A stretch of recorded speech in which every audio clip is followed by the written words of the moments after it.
Hey y'all, I'm JamesWright, and welcome to Wizards News. Today we're going to be talking about dark detectors, because, dark detectors were kind of like, oh, they're good, but now they're like, ooh, oh, okay, they're good.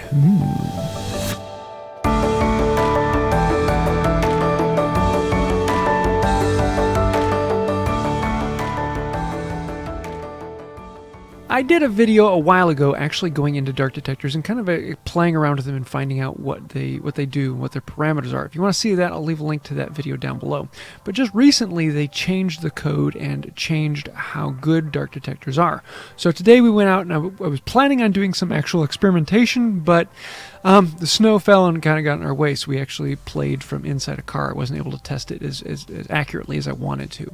But that being said, we got to have a good bit of time for about an hour with 4 or 5 inns. We have dark detectors loaded on them, and it was a lot of fun. Basically, dark detectors increase the amount of spawns you see, but they also increase the level of spawns, so you have a much higher chance of finding rare spawns. Usually that meant if you used 3 dark detectors on an inn, you'd usually see 1, 2, maybe 3 of your extreme or emergency spawns, which, the orange or red flares, which would be great. Those are very rare. Most cases they're like 1 in 5,000 that you might actually see one of them. So that's a phenomenal thing to have. But there were a lot of dark detectors, and dark detectors are fairly expensive in the game. And I know a lot of people that just wasn't worth it, and they have been saving them up and not using them. I have one particular friend who had over 70 dark detectors because he'd never used them. Now, last week they decided to bump them up, and I wanted to go and see how good they were. And holy cow, I was blown away. We were seeing 3, 4, 5, 6, sometimes more than that per inn with dark detectors on it. That was a lot of high value spawns. So here I'm going to have them all scrolling over here.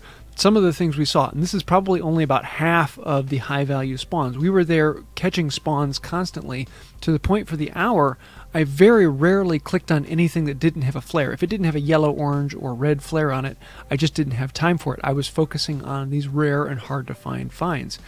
Now with the Barufio's Brain Elixir on, I was able to get 37,000 XP in 1 hour, which was absolutely mind-blowing. And I'm seeing some people out there who are able to grind even more than that. I saw one person who got almost 60,000 XP in 1 hour of grinding on 3 dark detectors on 1 inn.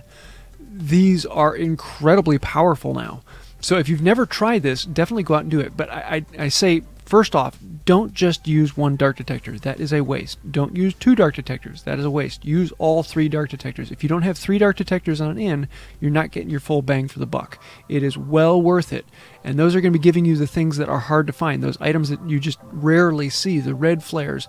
They are out there, and you can find them this way. It is incredibly valuable. Now, all that being said, the Brilliant event is about to be starting, and this Brilliant event is really focusing on dark detectors, and they're supposed to be beefing them up even more than they currently are. So I'm going to be suggesting right now, during this next week, especially this first section of the Brilliant event, be using dark detectors. They are going to be incredibly useful for increasing your XP. This is something you're going to want to set aside time for, like a half-hour period. Go and find a good inn that has a lot of spawns, plant all 3 dark detectors on there, and just walk around that inn getting as much as you possibly can.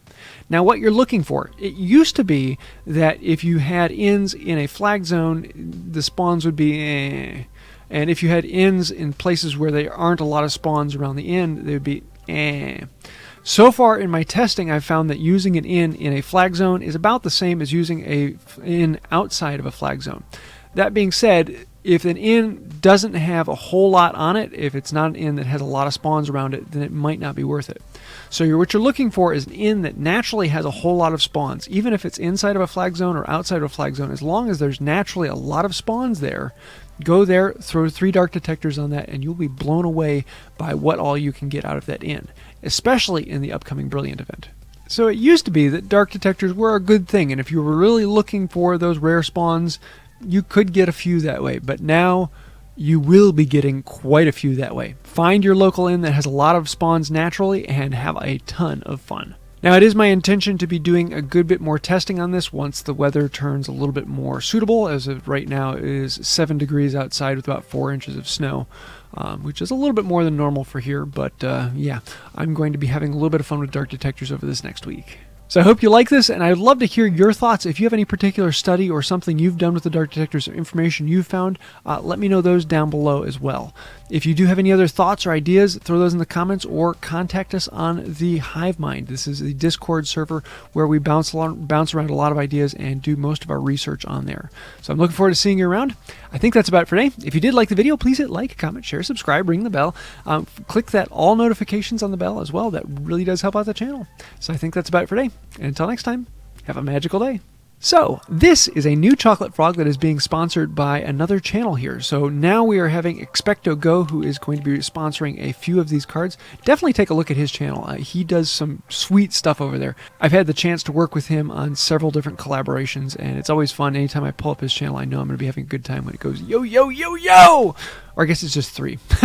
Let's open this up and see what we get. Inside, today we have, ooh, Gilderoy Lockhart. This is actually one of the rare ones. So, yeah, Gilderoy. Good way to start that out.